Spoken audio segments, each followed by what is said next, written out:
The 1960s and 70s in rural New York were a time when infant deaths were often dismissed as crib death, what doctors today call sudden infant death syndrome, or SIDS. Families mourned, communities offered condolences, and science had very few explanations. But in the case of Waneta Hoyt, SIDS wasn't a medical riddle. It was a disguise, one that concealed the cold actions of a mother who took the lives of 5 of her own babies. Born in 1946, Waneta grew up as a quiet, withdrawn girl in a poor upstate New York family. She married young, at just 20 years old, to a man named Tim Hoyt. By age 21, she had given birth to her first child, baby Eric. From the outside, she looked like she was stepping into the American dream, a young wife, a new baby, and a life waiting to unfold. But behind the walls of the Hoyt household, something far more disturbing was happening. Eric was only 3 months old when he suddenly passed away in January 1965. Doctors classified it as crib death, heartbreaking, but common enough during that era. Waneta and Tim buried their son, devastated. A few months later, they welcomed a daughter, Julie. But by September, before she even reached 3 months, she too was gone. Again, crib death. The town surrounded the grieving parents with meals, sympathy, and support. 2 infants gone in less than a year, unimaginable, but no one suspected foul play. Their 3rd child, James, was born in 1966, and like the first 2, he didn't survive long. He died at just 3 months old, with the official cause once again listed as crib death. By this point, whispers quietly circulated through the community. How could one family endure 3 infant deaths in such quick succession? But the medical world in the 1960s didn't yet have the knowledge or tools to challenge the explanation. Doctors told the Hoyts they were tragically unlucky. Meanwhile, Waneta presented herself as a grieving mother, accepting condolences while hiding a horrific truth. Her 4th baby, Molly, arrived in 1968. The same pattern followed. 3 months later, she was gone. Then came Noah in 1970. He too died within 3 months. 5 children, 5 sudden infant deaths, all declared natural. For decades, Waneta Hoyt walked freely, her crimes buried with her children. She even became a foster parent and later adopted a 6th child who survived. To neighbors, she was a woman struck by unimaginable loss, a mother cursed by fate. In reality, she was a serial killer hiding behind what looked like a tragic medical mystery. The truth only began to surface in the early 1990s. New scientific studies revealed that the chance of a single family losing multiple infants to SIDS was astronomically rare. 5 deaths in one home, nearly impossible. A local district attorney reopened the Hoyt cases. Investigators started to suspect that something far darker had happened. In 1994, police questioned Waneta. By then, she was in her late 40s, living a quiet, uneventful life. At first, she denied any wrongdoing, but after long hours of interrogation, she cracked. Her confession stunned detectives. She admitted she had smothered each of her babies using common household items, pillows, blankets, anything nearby. She described the killings calmly, saying she felt overwhelmed by their crying and wanted it to stop. 5 helpless infants, 5 intentional deaths, all caused by their own mother.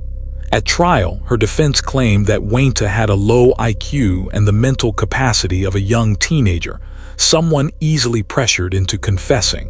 But the sheer impossibility of 5 SIDS deaths paired with her detailed confession was far too strong to ignore. In 1995, Waneta Hoyt was convicted of 5 counts of second-degree murder and sentenced to 75 years to life. She didn't live long behind bars. In 1998, just 4 years into her sentence, Waneta died of cancer at age 52. She took with her any deeper explanation for why she had done it. The Hoyt case left a deep, lasting impact on both medical and legal communities. For decades, the deaths of her children had been labeled natural, allowing a killer to continue undetected. Doctors were forced to reevaluate how SIDS is diagnosed. Prosecutors around the country began re-examining suspicious infant deaths that had been too quickly written off as crib death. The case also raised a chilling question.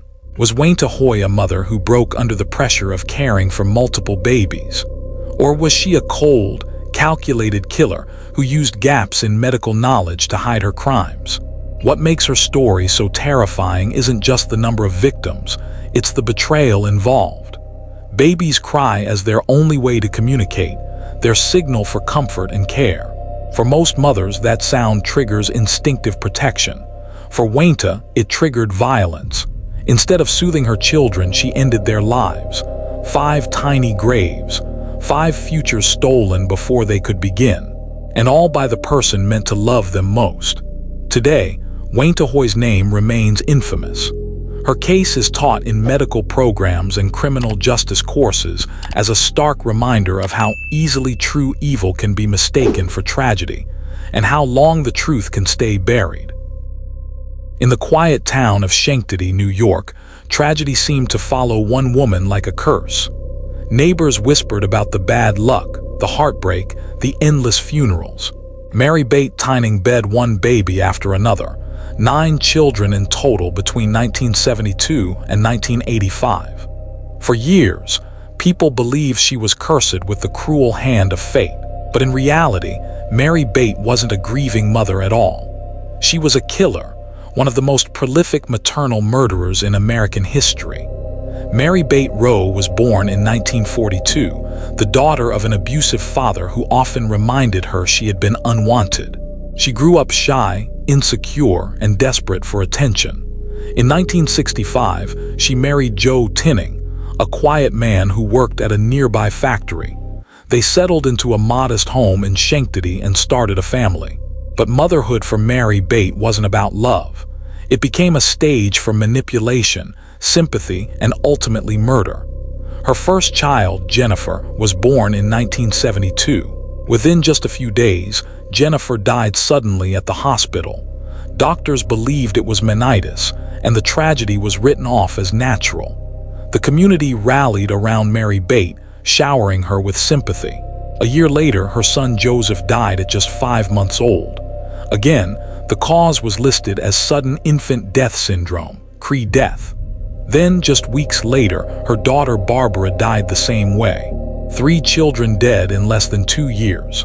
Friends and neighbors were horrified. People sent food, prayed for her family, and whispered about the unimaginable misfortune of the Tinnings. But the deaths didn't stop. Over the next decade, child after child died under Marybeth's care. In 1975, Timothy, just 5 months old, was gone. In 1978, Nathan, just 4 years old, died suddenly after being taken to the hospital. In 1979, Marybeth adopted a baby boy named Michael. She seemed to want to fill the void left by the deaths of her biological children. But within a year, Michael too was dead.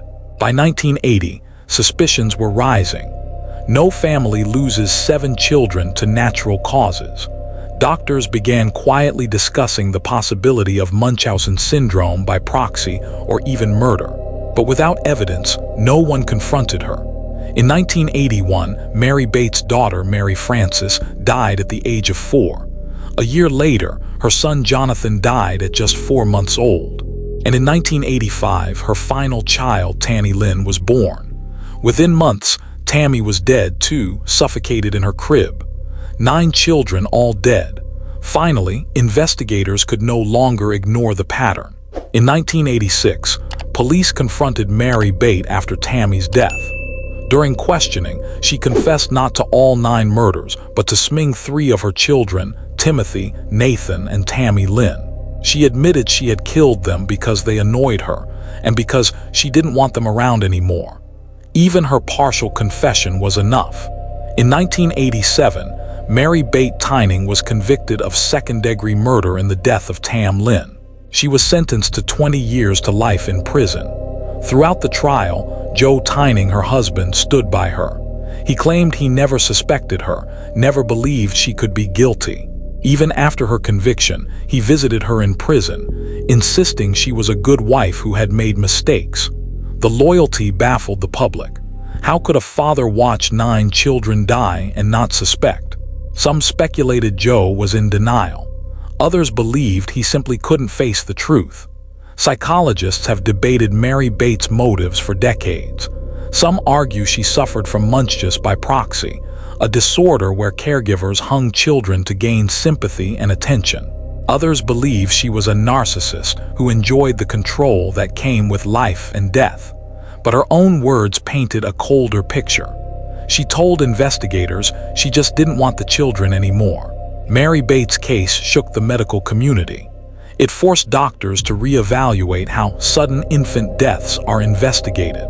No longer could multiple deaths in one family be written off as coincidence.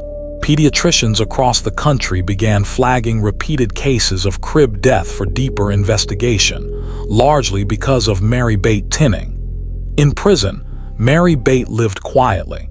She was denied parole several times because she refused to accept full responsibility. At hearings, she often minimized her actions, insisting she wasn't a monster, just a woman who had made mistakes. But in 2018, after more than 30 years behind bars, Marybeth was finally granted parole. At the age of 75, she walked free from Bedford Hills Correctional Facility. She returned to Schenectady, the same community where she had buried 9 children living in the shadows of her past.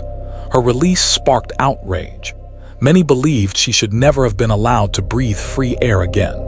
The thought of a woman responsible for so much death quietly shopping at local stores or walking down neighborhood streets unsettled everyone who remembered the case. Marybeth Tinning's story remains one of the most disturbing examples of maternal evil. For more than a decade, she manipulated her neighbors, her doctors, and even her own husband, hiding behind sympathy while burying child after child. To this day, her name triggers anger and disbelief because Marybeth Tinning didn't just fail as a mother. She turned motherhood into a weapon, and the children who should have been her greatest love became her victims. Some killer mothers explode in sudden flashes of fury. Others break down slowly under years of pressure and hidden trauma. But then there are the cold planners, the women who scheme, who manipulate, who calculate every step. Brenda Andrew wasn't just a killer. She was a deceiver, a flirt, and the only woman sitting on Oklahoma's death row. Brenda was born in 1963 and raised in a strict religious household in Oklahoma. To people on the outside, she appeared to be the perfect suburban mother. She married her high school sweetheart, Rob Andrew, and the two had a pair of children together. The family went to church, helped in community events, and presented themselves as a clean, middle-class home. But behind the curtain, Brenda felt unsatisfied. She wanted attention, money, and thrill. By the late 1990s, her marriage with Rob had started to crumble. Rob was stable, dependable, an advertising professional who took care of his family. Brenda, however, wanted something different, and she found it in an affair with James Pavat, a former insurance agent and fellow church member. Their relationship was built not only on desire, but on greed. Rob had a large life insurance policy worth several $100,000, and Brenda and her new partner wanted access to it. By November 2001, the trap had been laid. Brenda called Rob to her Oklahoma City house. He believed he was just coming for a simple exchange. Instead, he walked straight into a setup. As Rob stepped inside the garage, he was hit twice with a shotgun. The first blast tore through his arm, the next struck his torso. He fell onto the concrete floor, struggling for air. Brenda stood close by, watching while her partner carried out the rest. Rob died within minutes, taken down in the same garage where he once parked their family car. What makes this case even more haunting is that their children were inside the house. Brenda's son and daughter heard everything, the chaos, the shots, the sounds of their father's final moments. Afterwards, Brenda calmly told them their father was gone. Police quickly turned their attention to Brenda. Her explanation didn't make sense. She said masked attackers had broken into the home, but investigators soon uncovered the affair, the financial motive, and insurance documents linking Brenda and James Pavat to the killing. The pair had planned everything, disabling security systems, arranging escape routes, and timing the ambush. When police closed in, Brenda didn't stay to face the consequences. She fled the country with her children, attempting to disappear into Mexico. For months, she avoided capture, moving from place to place while authorities searched for her.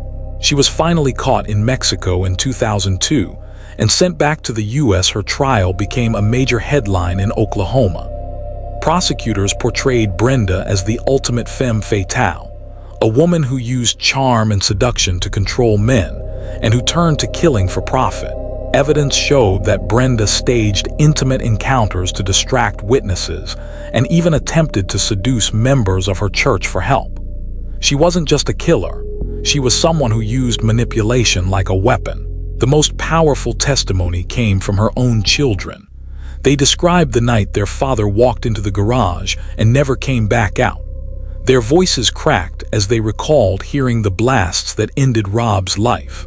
It was betrayal on every level, not just of a husband, but of her own children, forcing them to relive their father's final moments. In 2004, Brenda Andrew was convicted of first-degree murder and conspiracy. The jury gave her the death sentence. She became the only woman on Oklahoma's death row, a status she still carries today. James Pavat, her partner and co-conspirator, was also sentenced to death. What stands out most in Brenda's case is the sheer selfishness. This wasn't a moment of panic or a mother losing grip on reality. This was about money and power. Brenda wanted Rob out of the picture so she could continue her affair and claim the insurance payout.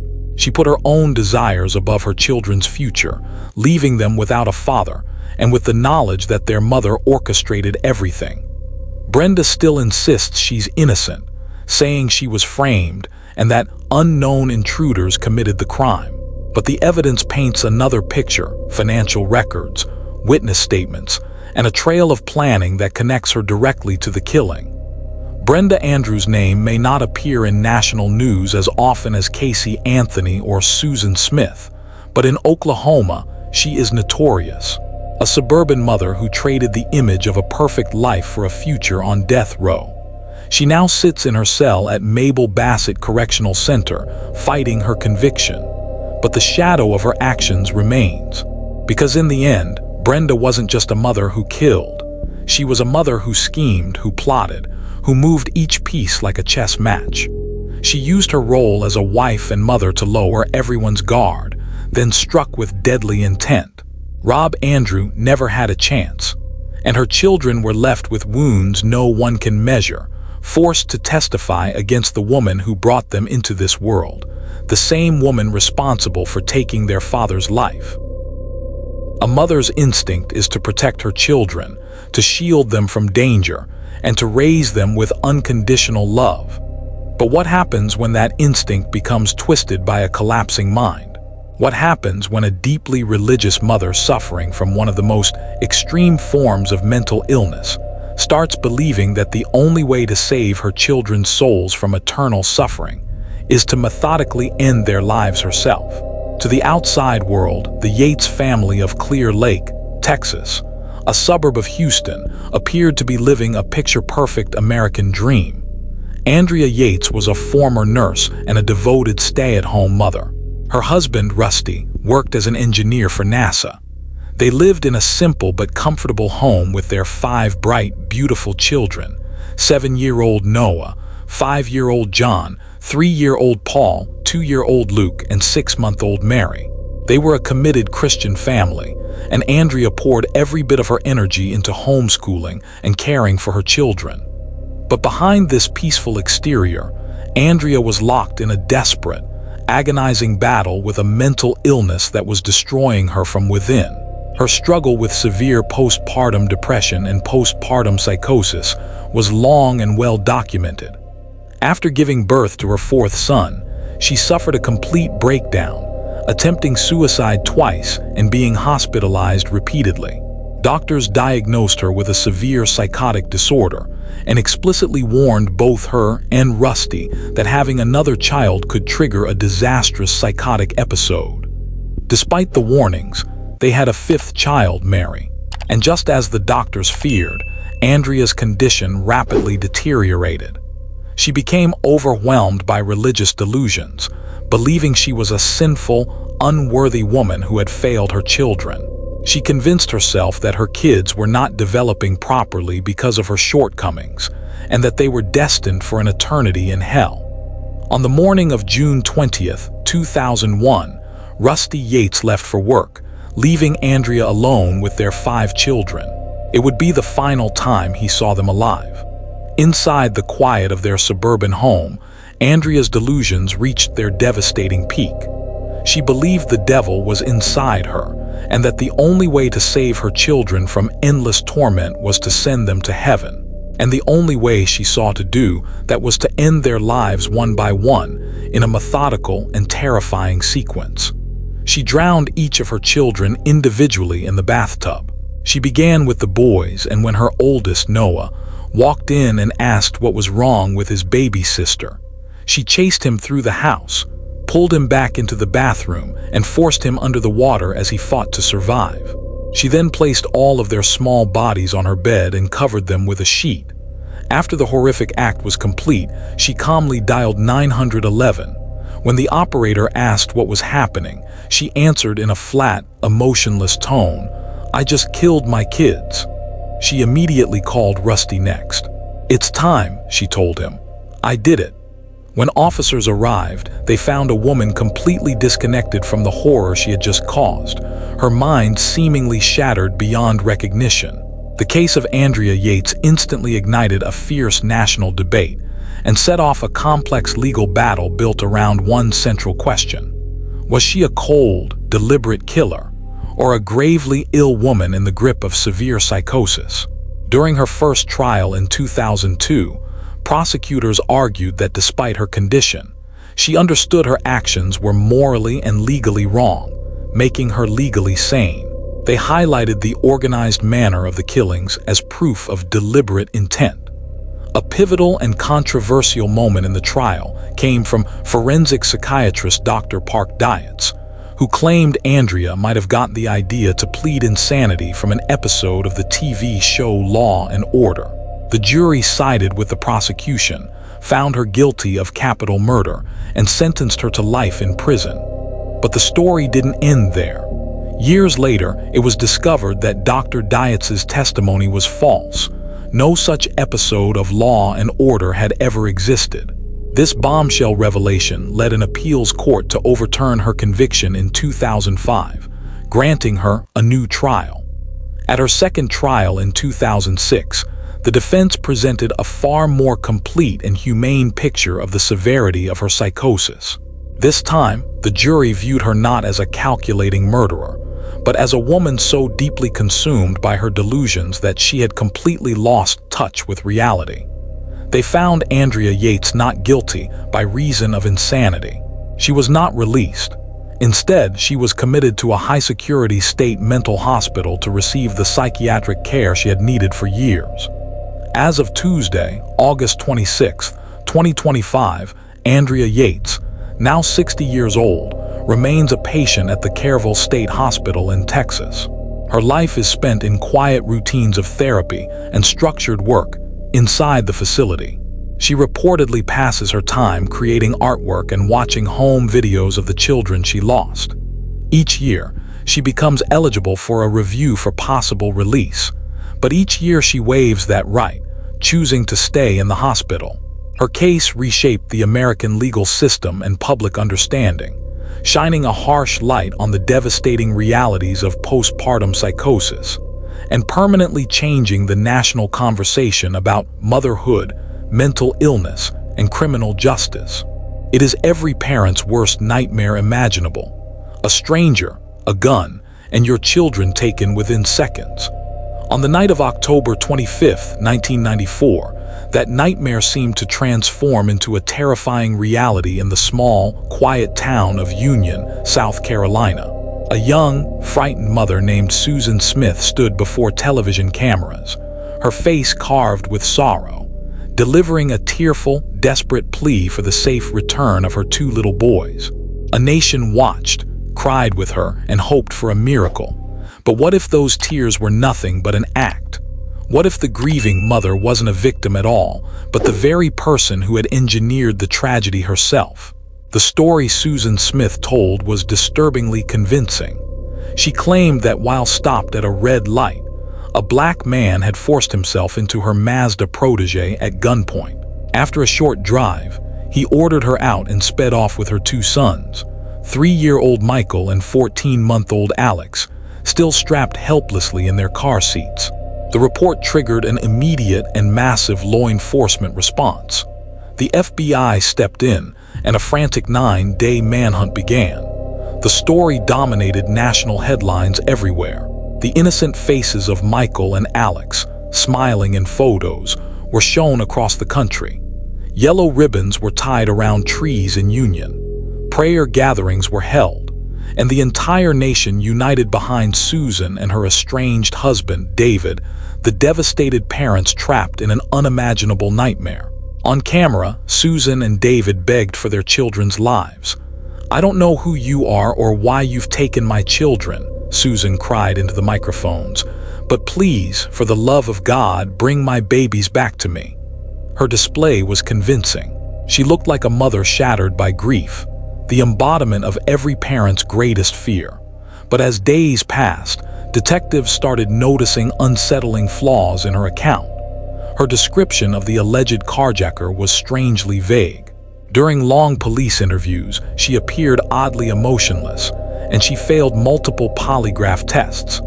Slowly and horrifyingly, the focus of the investigation began to drift away from an unknown armed stranger and toward Susan herself. When investigators examined Susan's personal life, they found a powerful motive. She was secretly involved with a wealthy local man named Tom Finley. But Finley had recently ended the relationship, sending her a letter clearly stating that although he cared for her, he didn't want a ready-made family or the responsibility of her children. For Susan, her own sons had become obstacles in the path of the life she desperately wanted. The timeline only made things worse. Finley's letter had arrived just over a week before the boys vanished. On the 9th day of the search, Sheriff Howard Wells confronted Susan with the overwhelming inconsistencies in her story. He gently told her, "We know there was no carjacker." And with that, everything collapsed.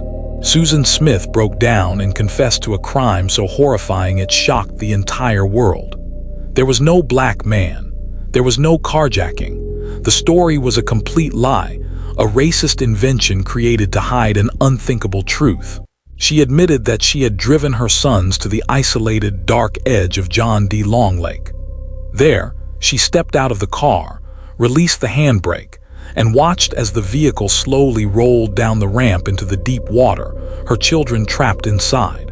For 9 days, while a nation prayed for their safety, Susan knew her sons were already gone at the bottom of that lake.